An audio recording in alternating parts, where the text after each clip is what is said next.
आज आप लोग का जो एन अमिताभ है उसका मैंने आप लोग को समरी करवा दिया हूँ, क्वेश्चन आंसर करवा दिया हूँ। और आज जो इसका हम ऑब्जेक्टिव आप लोग का सॉल्व करवाएंगे वो भी आपको इंग्लिश और हिंदी दोनों में मैंने करवा दिया। मैं जितना भी चैप्टर करवाता हूँ, चाहे समरी हो, चाहे क्वेश्चन आंसर हो, चाहे ऑब्जेक्टिव हो, दोनों कुछ करवाता हूँ, हिंदी और इंग्लिश दोनों में, ताकि बच्चे को दिक्कत ना हो। वैसे बिहार बोर्ड के बच्चे का थोड़ा, जो गांव के बच्चे होते हैं थोड़ा उसको दिक्कत होती रहती है, लेकिन मेरे वीडियो को देखने के बाद जो भी आपकी दिक्कत हो वो सारा का सारा आपको क्या हो जाएगा, खत्म हो जाएगा। तो देखिए एक एक क्वेश्चन को मैं कैसे आपको अच्छी तरह से समझाता हूँ। पहला क्वेश्चन लिखा है कि an epitaph deals with a beauty. ध्यान सुनिएगा, कहा an epitaph deals with a beauty, माने एन एपिताफ में ब्यूटीफुल कौन है?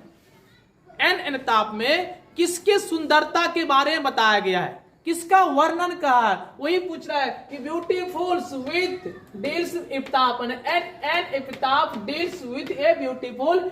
एन एपिताफ में ब्यूटीफुल कौन है? तो सबको पता है कि एन एपिताफ में ब्यूटीफुल कौन था। तो देखिए ना भाई साहब, क्या वो लड़की थी? क्या वो लड़की के बारे में बताया गया है? नहीं, ये तो होगा ही नहीं। क्या लेडीज थी? हाँ, उस औरत के बारे में, उस औरत के बारे में क्या, उसकी सुंदरता के बारे में क्या क्या बतलाया है।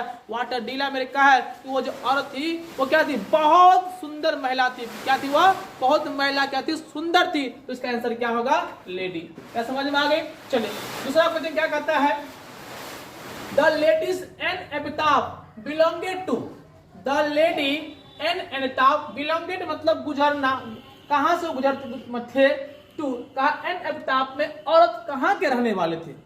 भाई साहब ने पढ़ा है कि कहां के रहने वाले थे, था तो वह इंग्लैंड के रहने वाले, उसे कहा था वह इंग्लैंड का, लेकिन ऑप्शन में क्या कह रहा है कि द नॉर्थ कंट्री, क्या वो दक्षिण से वेस्ट कंट्री, क्या वो नॉर्थ कंट्री के थे या वेस्ट कंट्री के? तो आपको सबको पता है कि वह महिला जो थी वो कहाँ के थी? तो कहाँ के थी? वेस्ट कंट्री की थी। कहाँ के थी वो? तो वेस्ट कंट्री का। तो इसका आंसर क्या हो जाएगा? यही बात। आगे चलते तीसरा question. The terms crumble use an epitaph means. ध्यान सुनिएगा, the terms crumble use an epitaph, मतलब एन एपिताफ में क्रुम्बल का अर्थ क्या होता है? कह रहा है कि एन एपिताफ में मीन्स का मतलब अर्थ होता है। क्रुम्बल का मतलब जानने करते हैं कि मर जाना। क्रुम्बल का मतलब क्या होता है? मर जाना। कहा कि the terms crumble use an epitaph, an epitaph में क्रुम्बल का अर्थ क्या होता है? तो सबका पता है कि क्रुम्बल का अर्थ ही हो जाना है मर जाना। तो चलिए ऑप्शन देखते क्या लिखा है? डाई। पहला ही अक्षर क्या लिखा है? मर जाना। तो ये दूसरा में लिखा है लिव, मतलब जीना। मतलब आप लोग जानते हैं कि क्रुम्बल का मतलब क्या होता है? तो मर जाना होता है। तो इसका इंग्लिश क्या हो जाएगा? ए हो जाएगा। क्या हो जाएगा? ए मतलब डाई।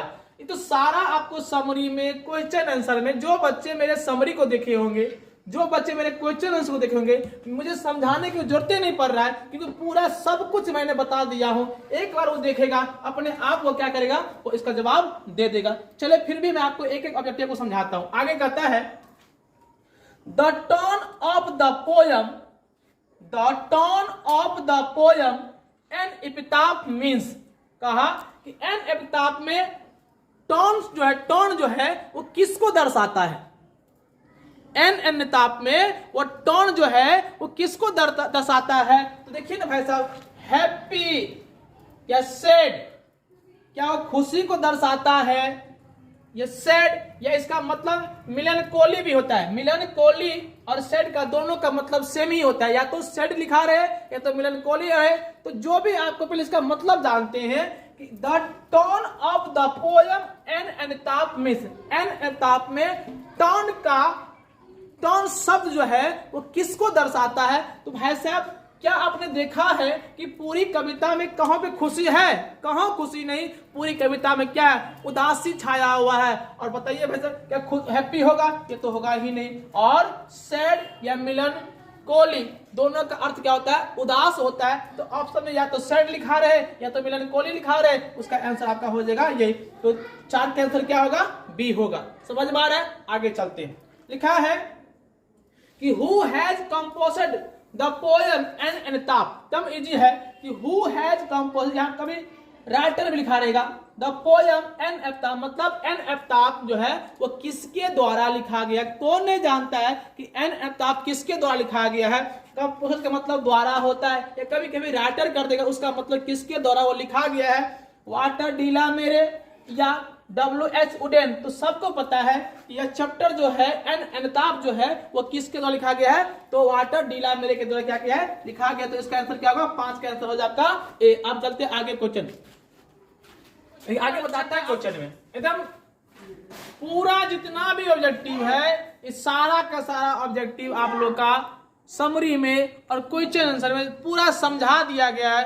कहीं दिक्कत आपको होगा ही नहीं। देखिए आप लोग खुद अपने आप बोल दोगे कि वाटर डीला मेरे बिलोंगेड डॉट डॉट सेंचुरी।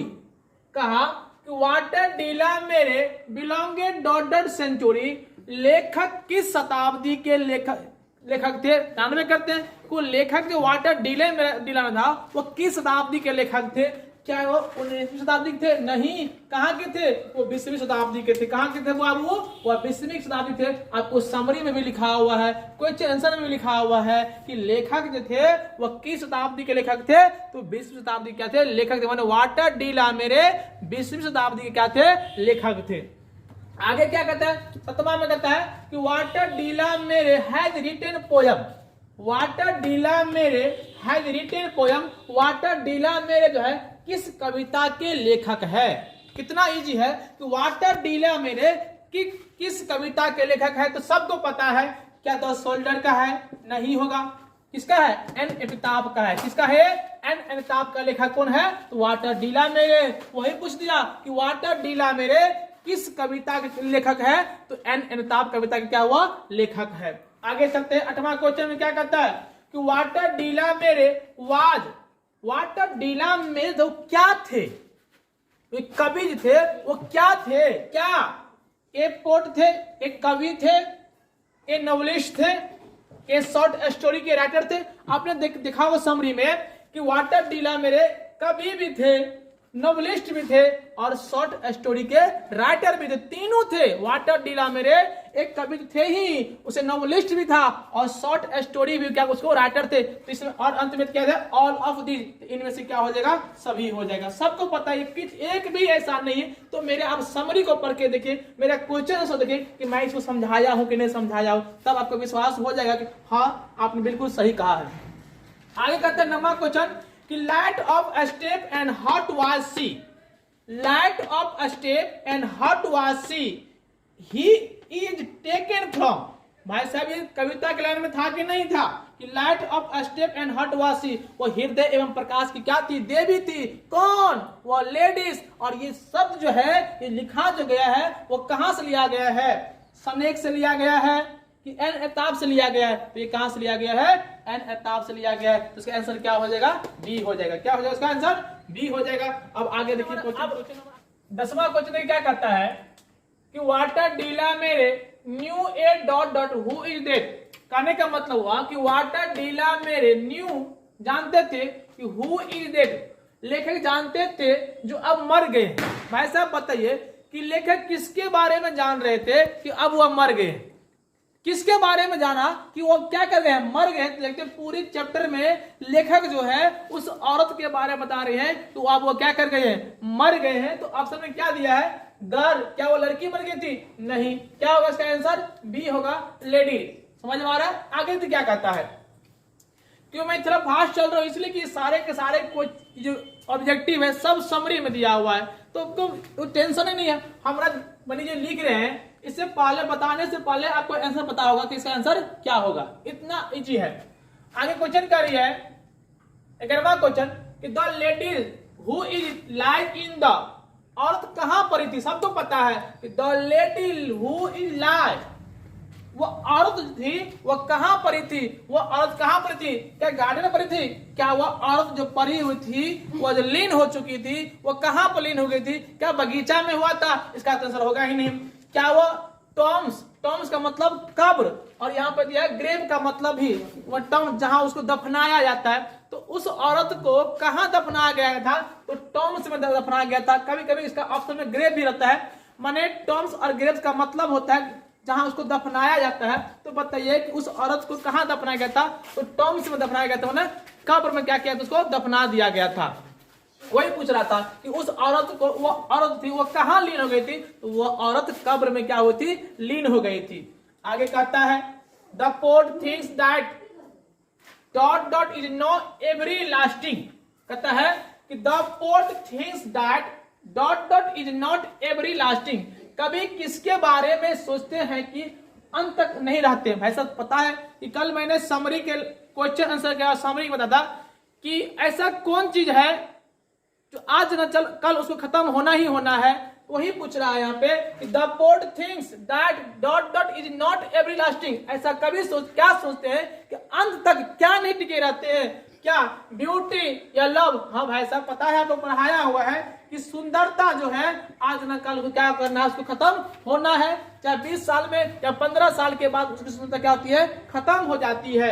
आगे क्वेश्चन कहता है 13वां क्वेश्चन कि the poet feels that after his death nobody will dot dot here. क्या कहा कि the poet feel that after his death nobody dot will dot dot here. कभी के मर जाने के बाद कौन उसे याद करेगा। क्वेश्चन कर रहा है वही कि द पोर्ट फील दैट, कभी अनुभव करते हैं क्या, आफ्टर माने के बाद, his death nobody, after शब्द जो है वो कभी के लिए किया गया है। क्या कभी सोचते हैं कि मेरे मर जाने के बाद उसे कोई याद करने वाला नहीं रहेगा। ऑप्शन में क्या दिया है, लव।